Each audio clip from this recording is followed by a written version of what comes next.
शहर में तफरीह के सबसे बड़े मरकज हुसैन सागर तालाब में 80 सीटों वाली एक नई क्रूजर लॉन्च कर दी गई, जिससे तवक्को है कि शहर में कश्ती रानी की सरगर्मियों को फरोग मिलेगा। वजीर स्पोर्ट्स और टूरिज्म श्रीनिवास गौड़ और वजीर दाखिला मोहम्मद अली ने बरखी से चलने वाली इस क्रूजर को लॉन्च किया। श्रीनिवास गौड़ ने बताया कि अनकरीब दुर्गम शेरू तालाब में भी मजीद 2 कश्तियां लॉन्च की जाएंगी ताकि आने वाले मौसम गर्मा में शहरी लुत्फ उठा सकें।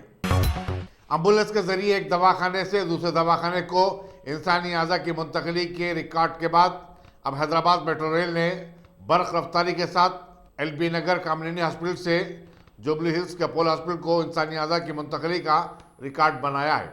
हैदराबाद मेट्रो रेल के मैनेजिंग डायरेक्टर NVS रेड्डी ने बताया कि ऐसा पहली मरतबा हुआ कि एक दिल के मरीज के लिए एक मखसूस ट्रेन चलाई गई जो किसी भी ट्रेन स्टेशन पर रुके बिना 21 किलोमीटर का सफ़र 30 मिनट में तय किया। उन्होंने बताया कि नागौर से जुबली हिल्स तक के तमाम ट्रेन स्टेशनों को क़ब्ल वक्त इस खुसूसी ट्रेन के बारे में आगाह कर दिया गया था। किशनबाग के नौमुंतखबा कॉरपोरेटर ख्वाजा मुबशिरुद्दीन हुसैनी पाशा ने मंगल को JSMC के एनिमल स्क्वाड कैमरा किशनबाग में आवारा कुत्तों के खिलाफ मुहिम चलाई। एक अंदाजे के मुताबिक 80 से ज्यादा कुत्तों को पकड़ा गया। हैदराबाद में आवारा कुत्तों की कसरत की वजह से शहरियों में किस्म का खौफ पाया जाता है। 3 दिन कबल असद बाबा नगर किशनबाग में आवारा कुत्तों के हमले में एक 4 साल लड़के अयान की मौत हो गई थी। इसके बाद इलाके के अवाम में ज़बरदस्त गम व गुस्सा पाया जाता है। हफ्ते के दिन असद बाबा नगर में एक अफसोसनाक वाक़या हुआ था जिसका नाम मोहम्मद अयान, एक लड़का था 10 साल का। उसको जंगली कुत्ते काटने की वजह से वो बच्चे की डेथ हो गई थी। ये अफसोसनाक वाक़े की वजह के बाद हमारे एरिया MLA साहब और MP साहब की हिदायत पर ये कंटिन्यू वेटरनरी ऑफिसर्स हमारे साथ रहकर 3 दिन से इतवार, पीर, मंगल आज 24 करीब जंगली कुत्ते पकड़े गए और इतवार के दिन 20 से 38 पकड़े गए थे और कल 19 हुए। जुमला अब तक 70-80 कुत्तों को पकड़ा गया 3 दिन में। मैं हमारे MLA साहब का और यहाँ के इब्तिदाई सदर मोहम्मदीन का सबका शुक्रिया अदा करता हूँ, क्योंकि 3 दिन से कंटिन्यू ये वर्क जारी है कुत्ते पकड़ने का। आज तीसरा दिन था और MLA साहब की ख़ास तौर पे इस एरिया में तवज्जो है कि जंगली कुत्ते जितने भी है पकड़ना, बल्कि इंशाअल्लाह ताला और ये वर्क 3-4 दिन कंटिन्यू रहेगा। असद बाबा नगर, शरीफ नगर, आपके MA कॉलोनी, नजम नगर, अर्श महल में जहाँ तक हो सके किशनबाग डिवीज़न में जंगली कुत्तों को पकड़ा जाएगा। मैं हमारे ऑफिसर्स का, मैडम्स का और डॉक्टर साहब का सबका शुक्रिया अदा करता हूँ कि क्योंकि वो 3 दिन से कंटिन्यू सुबह 6 बजे से 10-11 बजे तक ये इस एरिया में कष्ट कर रहे हैं, करके पकड़ रहे हैं। अब तक करीब 70 से 75 कुत्ते पकड़े गए 3 दिन में, पीर, इतवार, पीर, मंगल के दिन, और 1 हफ्ते तक ये कंटिन्यू रहेगा। और एक अफसोसनाक वाक़या होने की वजह से हम सब लोग गम में हैं। जहाँ तक वो फैमिली को मदद कराना है गवर्नमेंट से करेंगे और मजलिस इत्तेहादुल मुस्लिमीन की तरफ से भी उस फैमिली को मदद करे MLA साहब, और दीगर जो गवर्नमेंट के स्कीमात रहेंगे वो स्कीमात के ज़रिए उनके वो बच्चे की फैमिली को हम मदद करने की कोशिश करेंगे। और पर्सनल ख़ास तौर पे MLA साहब हम मिल के भी वो बच्चे की मदद करें इंशाअल्लाह ताला। जहाँ तक हो सका हमारे जोनल कमिश्नर साहब से भी MLA साहब बात करे हैं, क्योंकि GHMC की तरफ से कुछ अमाउंट दिलाने के लिए, और कलेक्टर से भी बात करें MLA साहब। इंशाअल्लाह ताला जो हो सकता है मजलिस इत्तेहादुल मुस्लिमीन आपके बीच में रह के वो बच्चे को जहाँ तक हो सके उनकी फैमिली को सहूलत दिलाएंगे।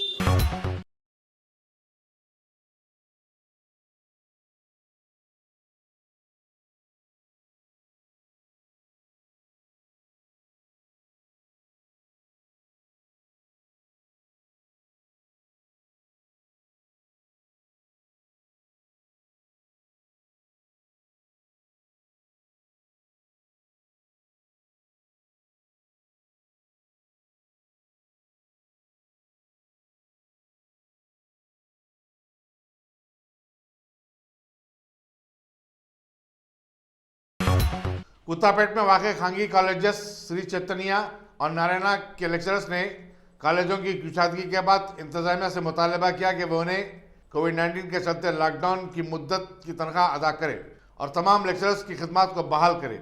लेक्चरर्स ने इल्ज़ाम आयद किया कि कॉलेज इंतजामिया एक क्लास में 70 तलबा को बिठा रहा है और एक ही लेक्चरर की खिदमत हासिल की जा रही है। जबकि हुकूमत ने हर क्लास में 10 तलबा को ही बैठने की इजाज़त दी है। ప్రైవేట్ విద్యా సంస్థలలో ప్రధానంగా కార్పొరేట్ కళాశాలలు ఏవైతే ఉన్నాయో నారాయణ చైతన్య కళాశాలలో పనిచేసినటువంటి అధ్యాపకులను కరోనా పరిస్థితులలో నో వర్క్ నో పే సిస్టమ్ని తీసుకొచ్చి ఇలా ఎంతోమంది అధ్యాపకులను రోడ్డు మీద పడేసింది. మరి ఈ విషయంలో కనీసం కూడా రాష్ట్ర ప్రభుత్వం కానీ మరియు కళాశాల యాజమాన్యం కానీ పట్టించుకోవడం లేదు. కరోనా ఆరంభంలో తెలంగాణ రాష్ట్ర ప్రభుత్వం ఉద్యోగుల శ్రేయస్ కోసం అని చెప్పేసి జివో నంబర్ 45 విడుదల చేసి పూర్తిగా జీతాలు చెల్లించాలి, ఉద్యోగులను తొలగించొద్దని చెప్పింది. కానీ ఈ కార్పొరేట్ కళాశాల నారాయణ చైతన్య కళాశాల మాత్రం అధ్యాపకులందరినీ కూడా నో వర్క్ నో పే సిస్టమ్తో తొలగించి ఇవాళ రోడ్డు మీద పడేసింది. ఒకటే మేము తెలియజేసేది, ఇప్పటికైనా రాష్ట్ర ప్రభుత్వం స్పందించి అధ్యాపకులందరినీ కూడా విధుల్లోకి తీసుకొని వారికి ఏదైతే 10 నెలల నుంచి జీతాలు చెల్లించలేదో ఆ జీతాలు మొత్తం కూడా చెల్లించే విధంగా రాష్ట్ర ప్రభుత్వం చర్యలు తీసుకోవాలని చెప్పేసి నేను రాష్ట్ర ముఖ్యమంత్రి గారికి మరియు రాష్ట్ర విద్యాశాఖ మంత్రి గారికి తెలియజేస్తున్నాను. 3 ज़रूरी क़वानीन के खिलाफ किसानों के एहतजाज के साथ इज़हार यकानगत करते हुए movement for piece and justice, Telangana किसान फोरम और दूसरी तंजीमों की जानिब से एक जलसा मुनक़िद हुआ, जिसमें मुखर्रिरीन मोहम्मद अब्दुल अजीज़, सारा मैथ्यूज़ और दूसरों ने मरकज़ी हुकूमत से मुतालबा किया कि वो उन मुतनाज़िया ज़रूरी क़वानीन को वापस लेकर मुल्क में फैली बेचैनी को दूर करे। उन्होंने कहा कि किसानों का एहतजाज जायज़ है। इन क़वानीन से न सिर्फ किसानों बल्कि आवाम को भारी नुकसान उठाना पड़ेगा। मुल्क में महंगाई में बेतहाशा इजाफा हो जाएगा और सारी दौलत सरमायादारों के पास चली जाएगी। उन्होंने सवाल किया कि आखिर हुकूमत चंद सरमायादारों के हाथ खिलौना क्यों बनी हुई है। As the convener of Telangana for Farmers Forum, I have to say, this is what I have to say, that our main focus is on creating awareness among farmers, especially Telangana farmers, of their rights. As a forum, we went into Nizamabad, Nalgonda, and we found that, of course, most of our farmers are very poor. That's the case all over India. And many of them do not know what's happening. But all said and done, on 26 January, what the mainstream media did not cover was this, that there were rallies all over the country except Jammu and Kashmir. People think that this is only the northern states. That's wrong. In Kerala, they held their rallies and protested near BJP offices. In Hyderabad, we had a rally, and in Nizamabad, where we went and met the farmers, they came out with a tractor rally that day on 26 January. We didn't even tell them come out with a tractor rally. That was their own initiative. So once they have understood what the problem is and how they are going to be affected and how we are going to be affected, all farmers are in a state of distress. And this is only going back to the old system of bonded labor. These 3 laws are going to end up in that. Because they'll have to buy the seed from the companies, they'll have to buy the fertilizers from the company, they will have to only cultivate what the companies, corporates say, they'll have to sell at those prices to the corporates. So we are going back to the old system of bonded labor, which was done away with. And this is also going to intensify the caste struggle. The haves are going to once again dominate with full authority and legitimacy. They will dominate the marginalized. And majority of our country, we are in the marginalized. And in Delhi, what they have done after yesterday we had a meeting, Telangana for Farmers. We had a meeting where we talked about farmers' protest and government failure. What has happened on 26th in Delhi was premeditated, planned by the government, the violence that took place over there. And on that excuse, they have cut off the electricity, cut off the internet. And what I have heard from someone who's come from Delhi is that many youngsters have gone missing from near Singhu border. Ayodhya में ज़ेर तामीर राम मंदिर के अतियात की वसूली की मुहिम पर परकाल के टीआरएस रुकन असम्बली धर्मा रेड्डी के बयान के खिलाफ बीजेपी के कारकुनों ने मंगल को सईदाबाद में एक रैली निकाली और टीआरएस रुकन असम्बली के खिलाफ नारे लगाए। रैली की क़यादत बीजेपी की नौमुंतखबा कॉर्पोरेटर के अरुणा रेड्डी ने की। उन्होंने कहा कि धर्मा रेड्डी के बयान से सैकड़ों हिंदुओं के जज्बात मजरूह हुए हैं। उप्पल में सड़क की तोसी के दौरान शीला मुबारक को मुनज़्ज़म करने के वाक़े के बाद मुकामी मुसलमानों में शदीद गम व गुस्से की लहर दौड़ गई। मजलिस के लीडर मिर्ज़ा रहमत बेग ने वहां पहुंचकर मकाम वाक़े का मुआयना किया और वक्फ बोर्ड, जेएसएमसी और पुलिस के जिम्मेदारों को तलब करके सूरत हाल से वाकिफ करवाया। उन्हें मुतालबा किया कि शीला मुबारक की उसी मकाम पर दोबारा तामीर की जाए। बसूरत दीगर मजलिस शदीद एहतजाज मुनज़्ज़म करेगी। और हालात की सारी जिम्मेदारी हुकूमत पर होगी। रहमत बेग ने इस सिलसिले में पुलिस उपल में एक शिकायत भी दर्ज करवाई। ये चिल्ले को निशाना बनाया जा रहा था, इसकी इत्तला से मोहतरम नसीब मिल्लत अलहाज बैरिस्टर असदुद्दीन ओवैसी साहब को मिलते ही सदर मोहतरम ने बल्दिया कमिश्नर लोकेश कुमार साहब और पुलिस के आला अहदेदारों से और जोनल कमिश्नर से बात करके इसको रुकवा दिया गया है और जल्द से जल्द जो महबूब सुबानी का जो छिल्ले मुबारक था जो उसको नुकसान पहुंचाने की कोशिश करे, उसका भी मलबा हटाकर छिल्ला पहले जैसा था वैसी रहेगा अभी। और मैं इस मौके के ऊपर ये बोलना चाह रहा हूँ कि बल्दिया के अहदेदारों को भी जल्द से जल्द वो लोग सामने का जो मलबा है वो हटाकर उसको जैसा पहले था छिल्ला वैसी करना ज़रूरी है, क्योंकि मजलिस इत्तेहादुल मुस्लिमीन हमेशा शहर को अमन रहने के लिए और सदर मोहतरम नसीब मिल्लत अलहाज बैरिस्टर असदुद्दीन ओवैसी साहब ने आज दिल्ली में पार्लियामेंट में रहते बावजूद भी पार्लियामेंट सेशन चल रहा है, फिर भी जीएचएमसी कमिश्नर और पुलिस के आला अहदेदार और जोनल कमिश्नर से बात करके इसको रुकवाने लगाए हैं। मैं इस ताल्लुक़ से सदर मोहतरम का शुक्रिया भी अदा करना चाहता हूँ। अभी मैं यहाँ पर आए बाद मुझे सदर मोहतरम की हिदायत के ऊपर मैं यहाँ पर आया, यहाँ का मुआयना भी करा और एलबी नगर पीएस में भी एक कंप्लेंट दे रहे हम और जोनल कमिश्नर से भी मुझे सदर मोहतरम की हिदायत है, मैं जोनल कमिश्नर साहब से मिलूँगा और छिल्ले को कोई किस्म का नुकसान नहीं होगा। मजलिस इत्तेहादुल मुस्लिमीन और सदर मोहतरम की नुमाइंदगी के ऊपर छिल्ला जैसा है अरसे दराज से वैसी रहेगा और यहाँ की मुकामी तौर पर जो डिटेल रिपोर्ट है वो रिपोर्ट सदर मोहतरम नसीब मिल्लत अलहाज बैरिस्टर। हैदराबाद के राजीव गांधी इंटरनेशनल एयरपोर्ट पर कस्टम्स के हुक्काम ने 2 मुसाफिरीन के कब्जे से 54 लाख रुपए मालियती बैरूनी करेंसी जब्त की, जो कि बूंदी की पैकेट्स में छुपा कर रखी गई थी। दुबई जाने वाले इन मुसाफिरीन के बैगेज की स्कैनिंग के दौरान कुछ शुबा हुआ, चुनाचे उनकी पूरी तलाशी ली गई, जिस पर बैग में से अमरीकी, ऑस्ट्रेलियाई डॉलर्स, मुत्तहदा अरब इमारात के दरहम, सऊदी रियाल, कुवैती, ओमानी और बहरीनी दीनार की गड्डियां पाई गईं। वाज़ेह है कि गुज़िश्ता दिसंबर में भी शारजा जाने वाले एक मुसाफिर के पास से 32 लाख रुपए मालियती बैरूनी करेंसी जब्त की गई थी। रियासती वज़ीर दाखिला महमूद अली और वज़ीर स्पोर्ट्स वी श्रीनिवास गौड़ महबूबनगर के नवाबपेट मंडल में चिवल्ला के टीआरएस रुकन असम्बली काला यादव के घर गए, जहां उन्होंने उनके वालिद के मल्लैया के देहांत पर गहरे दुख का इज़हार किया। इस मौके पर एडवोकेट नरेंद्र और टीआरएस के कई कायदीन भी मौजूद थे। चीफ मिनिस्टर के चंद्रशेखर राव की दफ्तर और निज़ामाबाद मजालिस मकामी से मुंतखब रुकन कानूनसाज काउंसिल के कविता ने मंगल को निज़ामाबाद का दौरा करते हुए वहां जारी तरीक़ाती कामों का मुआयना किया। उन्होंने बताया कि निज़ामाबाद में मनी टैंक बंड की तामीर का बशमूल कई तरीक़ाती काम जारी हैं। इस मौके पर निज़ामाबाद के टीआरएस रुकन असम्बली गणेश गुप्ता और मेयर डी नीतू भी उनके हमरा थे। उन्होंने निज़ामाबाद रेलवे स्टेशन पर ब्रेस्ट फीडिंग लॉन्च का इफ्तिताह भी किया। के कविता ने पार्टी दफ्तर में टीआरएस के कारकुनों से खिताब किया और उन्हें अवामी मसाइल की यकसुई के लिए काम करने की हिदायत दी।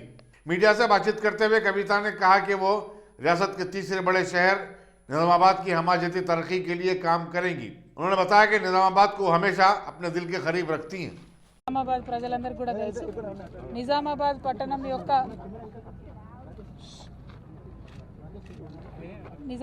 పట్టణం యొక్క జీవన ప్రమాణాలను పెంపొందించడానికి నిజామాబాద్ పట్టణంలో ఉన్నటువంటి రోడ్ల విస్తీర్ణ కావచ్చు, మొట్టమొదట అండర్ గ్రౌండ్ డ్రైనేజ్తో స్టార్ట్ చేసుకుంటే ఇప్పుడు బయట బ్యూటిఫికేషన్ అంతా కూడా చేస్తున్నటువంటి విషయం మీ అందరికీ తెలిసిందే।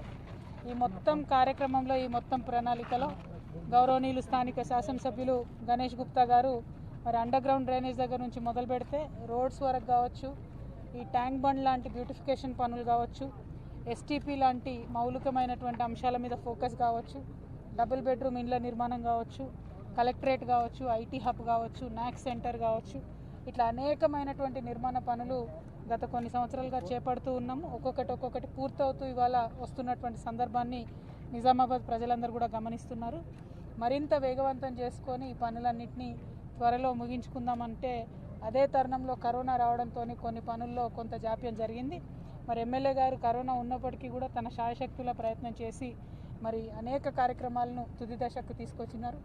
ఇప్పుడు ఎమ్మెల్యే గారు, మేము, మేయర్ గారు, అందరం కూడా జిల్లాలో ఉన్న ప్రజాప్రతినిధులం, జిల్లా హెడ్ క్వార్టర్ అంటే యావత్ జిల్లాకు కూడా తలమానికం లాంటిది కాబట్టి నిజామాబాద్ జిల్లా యొక్క అభివృద్ధిలో చాలా ప్రథమ పాత్ర పోషిస్తుంది కాబట్టి నిజామాబాద్ పట్టణాన్ని చాలా సుందరంగా తీర్చిదిద్దుతూ ఉన్నాం. మరి ఇంకొక 2-3 నెలల్లో ఈ పనులన్నీ కూడా ఫినిష్ అయిపోయేటటువంటి పరిస్థితికి వచ్చినాయి. నిజామాబాద్ పట్టణ ప్రజలు కోరుకున్నటువంటి మంచి జీవన శైలిని నిజామాబాద్ పట్టణంను అనుభవించేటటువంటి సమయం ఎంతో దూరంలో లేదు. నిన్న మొత్తం నైట్ అంతా కూడా అన్ని రోడ్స్ దానిలో ఉన్నటువంటి లైటింగ్ పోల్స్, మధ్యలో మీడియాను కట్టి పెట్టినటువంటి ప్లాంట్స్, వీటన్నిటిని కూడా దాదాపు ఒక 20 కిలోమీటర్స్ మొత్తం పట్టణంలో ఉన్న రోడ్లన్నీ కూడా తిరిగి చూడడం జరిగింది. ఇవాళ పొద్దున్న లేచినప్పటి నుంచి మరి జరుగుతున్నటువంటి అభివృద్ధి కార్యక్రమాలన్నీ కూడా సమీక్షించుకోవడం జరిగింది. ఇంకా ఏమన్నా పెండింగ్ పనులు ఉంటే గౌరవ ముఖ్యమంత్రి గారి సహకారంతో ఎమ్మెల్యే గారు, నేను, మేయర్ అమ్మ, జడ్పీ చైర్మన్ గారు అందరం కూడా కలిసి నిజామాబాద్ పట్టణాన్ని అభివృద్ధి చేసే దిశగా మీతో పాటు నడుస్తామని తెలియజేస్తా ఉన్నాను. Thank you. జై తెలంగాణ. चीफ सेक्रेटरी सोमेश कुमार ने मुख्तलिफ मौके में जात में लाइसेंस की तजदीद और मौके में जाती मायनों के काम में कमी के इम्कानात पर एक आला सतह इजलास मुनक़िद किया। उन्होंने कहा कि सरकारी कामकाज में इंसानी अमल दखल और उस पर इन्हिसार को कम से कम करने की ज़रूरत है। इजलास में मौके में जात revenue, municipal administration, commercial tax, excise, home और इंडस्ट्रीज के प्रिंसिपल सेक्रेटरी शरीक थे। परकाल के टीआरएस रुकन असम्बली धर्मा रेड्डी के मुतनाज़ा रिमार्क्स पर बीजेपी और संघ परिवार के अरकान रियासत भर में एहतजाज कर रहे हैं। मीरपेट हाउसिंग बोर्ड कॉलोनी में एक रैली निकाली गई। भारतीय जनता युवा मोर्चा के लीडर बी लक्ष्मण ने क़यादत की। रैली में शरीक अरकान टीआरएस हुकूमत और टीआरएस के रुकन असम्बली के खिलाफ नारे लगा रहे थे। बैकवर्ड क्लास वेलफेयर एसोसिएशन के सदर आर कृष्णैया ने रियासती हुकूमत से मुतालबा किया कि वो रियासत में 2.5 लाख मखलूआ जायदादों को फौरी तौर पर पूर्ण करे। सैफाबाद में काउंसिल ऑफ हायर एजुकेशन के दफ्तर के बाहर धरने के दौरान उन्होंने मीडिया से बातचीत करते हुए कहा कि हुकूमत ने 6 साल कबल रियासत के तमाम मखलूआ जायदादों को पूर्ण करने का वादा किया था, लेकिन वो अब तक पूरा नहीं किया गया। पसमानदा तबका से ताल्लुक़ रखने वाले हज़ारों नौजवान रोजगार की तलाश में मारे मारे फिर रहे हैं। ప్రారంభమైంది కానీ టీచర్లు లేకుండా విద్యార్థులకు పాఠాలు ఎట్లా చెప్తారని ఈ విద్యాశాఖ ఉన్నత అధికారులకు చిక్కు శరం లేదా అని చెప్పి నేను ప్రశ్నిస్తున్నాను. వాళ్ళ పిల్లలనేమో అన్నీ ఉన్నదాగలా అది చేస్తారు. ఇక్కడ కూడా సెలెక్ట్ అయినాక కూడా పోస్టింగ్స్ ఇస్తలేరు. పబ్లిక్ సర్వీస్ కమిషన్లో ద్వారా నోటిఫికేషన్ వేసి 4 ఏళ్ళు అయింది. టీఆర్టీ టీచర్ రిక్రూట్మెంట్ టెస్ట్ 4 ఏళ్ళు అయితే 3 ఏళ్ల కింద స్టార్ట్ అయ్యింది రిక్రూట్మెంట్. హిందీ స్కూల్ అసిస్టెంట్లు, అదేవిధంగా ఫిజికల్ టీచర్లు, అదేవిధంగా ఏజెన్సీ ఏరియా టీచర్లు, ఇట్లా అందరినీ రిక్రూట్ అయినాక లిస్ట్ వీళ్ళకి పంపినాక దగ్గర పెట్టుకొని వీళ్ళు పోస్టింగ్ ఇవ్వకుండా నిరుద్యోగుల జీవితాలతో చెలగాట మారుతున్నారు. హిందీ స్కూల్ అసిస్టెంట్ల పోస్టుల మీద ఎలాంటి స్టే లేదు, లీగల్ సమస్యలు లేవు. అయినప్పటికీ కూడా ఆ లిస్టు జిల్లాలకు పంపారు, డీఓల దగ్గర పెండింగ్. ఏమన్నా మీనింగ్ ఉందా? వాళ్ళ జీవితాలతో ఎన్ని రోజులు ఆడుకుంటారు. వీళ్ళు ఇక్కడ సెలెక్ట్ అయ్యారని చెప్పి వేరే ఉద్యోగాలు ఉంటే రాజీనామా చేసి వచ్చారు. కొందరేమో పెళ్లితో ఎంగేజ్మెంట్ అయినాయి, పెళ్ళికి జాబ్ ఎక్కినాకనే పిల్లల్ని ఇస్తామంటారు, వాళ్ళు పెళ్లి చేస్తామంటారు. అంటే పెళ్ళిళ్ళు అయిపోయినాయి, వేరే ఉద్యోగాలు ఇచ్చి పెట్టారు, కుటుంబాలను పోషించేటోళ్ళు ఉన్నారు. ఈ విధంగా విద్యాశాఖ అధికారులు వాళ్ళ యొక్క అసమర్థ విధానాల వల్ల నిరుద్యోగుల జీవితాలతో చెలగాట మారుతున్నారు. వెంటనే స్కూల్ అసిస్టెంట్లకు Hindi school postal. Falaknuma bridge के पास मंगल की दोपहर को एक रेडी मिक्स गाड़ी की टक्कर से एक 35 साल खातून फरीन बेगम बरसर मौका हलाक हो गई। मोहम्मद नगर की रहने वाली फरीन बेगम अपने भांजे के साथ बाइक पर यूनानी दवाखाना चारमीनार जा रही थी, जहां वो काम करती थी। पुलिस फलकनुमा ने इस सिलसिले में एक मुकदमा दर्ज करते हुए लाश को पोस्टमार्टम के लिए रवाना किया और मसरूफ़ तहक़ीक़ात है। मुख्य में जंगलात की तरफ से जिले भद्राद्री कुत्तागड़म के बोरगम पाड़ू मंडल में कबायलियों को उनके झोपड़ियों और मकाना से बेदखल कर दिया गया। यहाँ तक कि उनके मकानात को जेपीसी की मदद से ढा दिया गया। इसके बाद हालात कशीदा हो गए। सीपीएम के कारकुनों ने कबायलियों की इस बेदखली के खिलाफ एहतजाज किया और हुकूमत से कहा कि वो कबायलियों पर मजालिम ढाने से बाज आ जाए। रियासती वज़ीर ज़राअत एस निरंजन रेड्डी ने कहा है कि मुल्क का किसान किसान होता है, उसकी कोई ज़ात नहीं होती। और हुकूमत तमाम किसानों को बिला लिहाज मजहब मदद पहुंचाने की पाबंद है। वनप्रति के मुख्तलिफ मुआवजात में फार्मर्स फोरम का अफ्ताह करने के बाद उन्होंने जलसों से खिताब करते हुए कहा कि कोविड-19 के बहरान के दौरान सिर्फ ज़राई शोबे ने मुल्क की मईशत को संभाला। उन्होंने किसानों से कहा कि वो खेती बाड़ी में नई टेक्नोलॉजी का इस्तेमाल करें। रियासती वज़ीर ट्राइबल वेलफेयर सत्यावती राठौर ने बोर्ड उप्पल के पीरजादी गुड़े में कबायलियों के लिए कायम अर्बन अपग्रेड वुमेंस कॉलेज का मुआयना किया, जहां 1 फरवरी से क्लासेस का आगाज होगा। उन्होंने बताया कि अकामती स्कूलों और गुरुकुल स्कूलों में हर तालिब इल्म पर हुकूमत 2.5 लाख रुपए खर्च कर रही है। सत्यावती राठौर ने बताया कि रियासती हुकूमत ने शादियों को आसान बनाने और 18 साल से कम उम्र की लड़कियों की शादियों को रोकने के लिए कल्याण लक्ष्मी स्कीम शुरू की है। మరి పిల్లల పట్ల జాగ్రత్తలు తీసుకోవాలి, పిల్లలు ఎక్కడ కూడా ఇబ్బంది పడకూడదని మాకు డైరెక్షన్ ఇవ్వడం జరిగింది. గిరిజన సంక్షేమ శాఖలో సుమారు 4 లక్షల మంది విద్యార్థులు వివిధ స్థాయిలో మరి చదువుకుంటున్నారు. గిరిజన సంక్షేమ శాఖలోనే కేజీ నుంచి పీజీ విద్య అమలవుతున్న క్రమంలో ఈరోజు గౌరవ మంత్రివర్యులు అన్న మల్లారెడ్డి గారితో కలిసి వారి నియోజకవర్గంలోని జంగంమెట్ ట్రైబల్ వెల్ఫేర్ విద్యార్థిగూడ గురుకుల పాఠశాల, ఇటు పాఠశాలతో పాటు అటు ఫైన్ ఆర్ట్స్ క్లాసెస్ ఇక్కడ జరుగుతున్నాయి. దేశంలో మొట్టమొదటి ఫైన్ ఆర్ట్స్ స్కూల్ ఇది. ఈ స్కూల్లో మరి 6,000 మంది విద్యార్థులు చదువుకుంటున్నారు. చదువుతో పాటు వాళ్ళకి నచ్చిన ఆర్ట్స్ కూడా, ఫైన్ ఆర్ట్స్ను కూడా వాళ్ళు అభ్యసిస్తున్నారు. సో ఇక్కడ సందర్శించడం జరిగింది. మా విద్యార్థులకు సంబంధించి 9th నుంచి అబౌవ్ 9th ఉండే విద్యార్థులు సుమారు 90,000 మంది పాఠశాలకు వస్తారని చెప్పి భావిస్తున్నాం. వాళ్ళకి సంబంధించి అన్ని పాఠశాలని సిద్ధం చేయడానికి మరి అన్ని రకాలుగా వాళ్ళ వార్డెన్స్కి, ప్రధాన ఉపాధ్యాయులకు కూడా మేము ఆ శానిటేషన్ కావచ్చు, టాయిలెట్స్ కావచ్చు, లేకపోతే ఆ రంగులు కావచ్చు, చిన్న చిన్న రిపేర్స్కి తగ్గట్టు అన్నీ కూడా మేము ప్రిపేర్ చేసుకొని సిద్ధంగా ఉన్నాము. అలాగే పిల్లలకు వ్యక్తిగతంగా కావాల్సిన శానిటైజర్లు, మాస్కులు, సోప్స్ ప్రతి ఒక్కటి సిద్ధం చేసి ఉంచడం జరిగింది. ముఖ్యమంత్రి గారు అన్నారు, అప్పటికే ఏదైనా వస్తువులు బియ్యం లాంటివి, నూనె లాంటివి ఉన్నా అవి మార్చండి, కొత్తవి పెట్టండి, పిల్లల ఆరోగ్యాలతో మీరు మాట్లాడుకోవద్దు అని. దానికి తగ్గట్టు రాష్ట్ర ప్రభుత్వం గౌరవ ముఖ్యమంత్రి గారి సూచనల మేరకు అన్ని చర్యలు తీసుకోవడం జరిగింది. పిల్లలు చాలా ఉత్సాహంగా వచ్చి ఉన్నారు. నిన్ననే స్టార్ట్ అయింది కాబట్టి ఇంకా ఈ 2-3 రోజులు అందరు పిల్లలు వస్తారని చెప్పి భావిస్తున్నాం. వాళ్ళకి కావాల్సిన 2 జతల కొత్త బట్టలు ఇప్పటికే మేము టెస్కో నుంచి తీసుకొని ఉన్నాము. అవన్నీ కుట్టించి ప్రిపేర్ చేసి ఉంచుతున్నాం. గిరిజన సంక్షేమ శాఖలోనే జీసీసీ ఉంటుంది. జీసీసీ మరి ప్రొడక్షన్స్ ఏదైతే పసుపు, కారం, సబ్బులు, చింతపండు ప్రతిదీ కూడా మరి బియ్యం, పప్పులన్నీ కూడా మా జీసీసీ సమకూరుస్తుంది. కాబట్టి కూరగాయలు కూడా అవసరమైతే హైదరాబాద్ చుట్టుపక్కల ఉన్నవాళ్ళు ఒంటి మామిడి మార్కెట్ నుంచి తీసుకోమని ముఖ్యమంత్రి గారు మాకు ఆదేశాలు ఇచ్చి ఉన్నారు. కాబట్టి తప్పకుండా ఎప్పటికప్పుడు తాజా కూరగాయలు అందుబాటులో వాళ్ళకి తీసుకొచ్చి పిల్లల అన్ని రకాలుగా మరి జాగ్రత్తలు తీసుకొని ఈ అకాడమిక్ ఇయర్ ఇబ్బంది కాకుండా మరి ముందుకు తీసుకెళ్తామని చెప్పి ఈ సందర్భంగా తెలియజేస్తున్నాను. మాకు సహకరిస్తూ మా పిల్లలకు ఇక్కడ కావాల్సిన అకామిడేషన్ కావచ్చు. ఇప్పటికే మల్లారెడ్డి గారి కాన్స్టిట్యున్సీ, మంత్రివర్యులు మల్లారెడ్డి గారి కాన్స్టిట్యున్సీలో మొన్ననే ఒక హాస్టల్ బిల్డింగ్ని ఇనాగరేషన్ చేసాం. ఇది కూడా వారి కాన్స్టిట్యున్సీలో వచ్చింది. ఈ బిల్డింగ్ ఇప్పుడు మేము కిరాయి బిల్డింగ్లో నిర్వహిస్తున్నాం. ఇక్కడే ప్రభుత్వ భూమిని వారు మాకు ఒప్పచెప్పి ఉన్నారు. వెంటనే పనులు మొదలు పెడతాం. పిల్లలకు ఒక మంచి లొకేషన్లో మంచి స్పేషియస్ మరి ఫెసిలిటీస్ తీసుకురావడానికి మేము ప్రయత్నం చేస్తాం. సో అలాగే ఈ ట్రైబల్ వెల్ఫేర్ పీజీ కోర్సులకు కూడా కొత్తగా మాకు అనుమతి వచ్చింది. రాష్ట్ర వ్యాప్తంగా మరి కేజీ నుంచి పీజీ అమలైంది ఒక గిరిజన సంక్షేమ శాఖలో.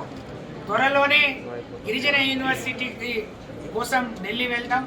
కేంద్ర ప్రభుత్వం మెడలు వంచి గిరిజన యూనివర్సిటీ సాధిస్తే అన్ని యూనివర్సిటీలు ఇక్కడ వచ్చినట్టు ఉంటుందని చెప్పి ఈ సందర్భంగా తెలియజేస్తున్నాం. 3 ज़राई क़वानीन के खिलाफ दिल्ली की सरहद पर किसानों का एहतजाज मंगल को 69वें दिन में दाखिल हो गया। किसानों की तंजीमों ने 6 फरवरी को मुल्क भर में चक्का जाम एहतजाज मुनज़्ज़म करने का ऐलान किया है, जिसके दौरान तमाम कौमी और रियासती शाहराहों को 3 घंटों तक बंद कर दिया जाएगा। दिल्ली की सरहदों पर पंजाब और हरियाणा के किसान 26 नवंबर से एहतजाजी धरना दे रहे हैं। इसी दौरान मरकजी वजारत दाखिला ने बताया कि सितंबर से दिसंबर तक दिल्ली की सरहद पर एहतजाज करने वाले किसानों के खिलाफ 39 केसेस बुक किए गए हैं। एहतजाज में शिद्दत को महसूस करते हुए पुलिस ने दिल्ली की सरहदों पर दीवारें उठा दी हैं ताकि कोई भी दिल्ली में दाखिल ना हो सके। दूसरी तरफ मरकजी वज़ीर ज़राअत नरेंद्र सिंह तोमर ने लोकसभा में बताया कि हुकूमत किसानों के मसाइल पर पार्लियामेंट के अंदर और बाहर बातचीत के लिए तैयार है। अपोजिशन जमातों ने किसानों के मसाइल पर मुबाहिस के लिए तहरीक इल्तवा भी पेश की। बीजेपी के ज़ेर क़यादत मरकजी हुकूमत ने तरमीमी कानून शहरियत पर अमल आवरी का खाका तैयार करने की वजारत दाखिला को मजीद मोहलत दे दी है। लोकसभा और राज्यसभा की कमेटी बराए कानून साजी ने CAA के तरीक़ेकार की तैयारी की अलर्ट तरतीब 9 अप्रैल और 9 जुलाई तक तोसी देने का फैसला किया था।